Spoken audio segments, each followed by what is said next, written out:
അടിമാലി മണ്ണിടിച്ചിലിൽ പരിക്കേറ്റ സന്ധ്യയുടെ ചികിത്സാ ചെലവ് ഏറ്റെടുക്കാൻ മമ്മൂട്ടി നേതൃത്വം നൽകുന്ന കെയർ ആൻഡ് ഷെയർ ഇന്റർനാഷണൽ സന്ധ്യയുടെ സഹോദരൻ സന്ദീപിന്റെ അപേക്ഷ പരിഗണിച്ചാണ് തീരുമാനം. വിവരങ്ങളുമായി സൈഫുന്നിസ അലിയാർ ചേരുകയാണ്. സൈഫുന്നിസ, ഏതാണെങ്കിലും ആശ്വാസകരമായ വാർത്തയാണ് ആ കുടുംബത്തെ സംബന്ധിച്ചുള്ളത്. എന്താണ് അവരുടെ തീരുമാനം?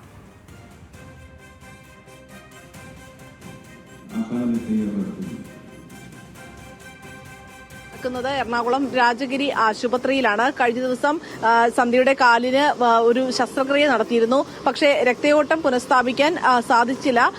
ഇത് കിഡ്നിയെ ബാധിക്കുമെന്ന ഒരു ആശങ്ക ഉണരുകയും ചെയ്തു. അതിനെ തുടർന്ന് സന്ധ്യയുടെ കാലുകൾ തിങ്കളാഴ്ച വൈകിട്ട് ശസ്ത്രക്രിയയിലൂടെ മുറിച്ചു മാറ്റുകയും ചെയ്തു.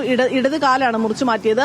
ഇതോടെ ജീവിതം കൂടുതൽ പ്രതിസന്ധിയിലാകുന്ന ഘട്ടത്തിൽ എത്തിയപ്പോഴാണ് ഇപ്പോൾ മമ്മൂട്ടിയുടെ കെയർ ആൻഡ് ഷെയർ എന്ന് പറയുന്ന ചാരിറ്റബിൾ ട്രസ്റ്റ് ഇപ്പോൾ ഒരു ചികിത്സാ ചെലവ് പൂർണ്ണമായി ഏറ്റെടുക്കാമെന്ന സഹായ വാഗ്ദാനവുമായി രംഗത്ത് വന്നിരിക്കുന്നത്. ഇനി അങ്ങോട്ടുള്ള സന്ധ്യയുടെ എല്ലാ ചികിത്സാ ചെലവുകളും ഏറ്റെടുക്കാമെന്നാണ് കെയർ ആൻഡ് ഷെയർ വ്യക്തമാക്കിയിരിക്കുന്നത്. സന്ധ്യയുടെ വീട് മണ്ണിടിച്ചിലിൽ പൂർണ്ണമായും തകർന്നു പോയിരുന്നു. സന്ധ്യയുടെ ഭർത്താവ് ഈ അപകടത്തിൽ മരിക്കുകയും ചെയ്തിരുന്നു. ഒരു വർഷം മുമ്പ് സന്ധ്യയുടെ ഒരു മകൻ ക്യാൻസർ ബാധിതനായി മരിക്കുകയും ചെയ്തു.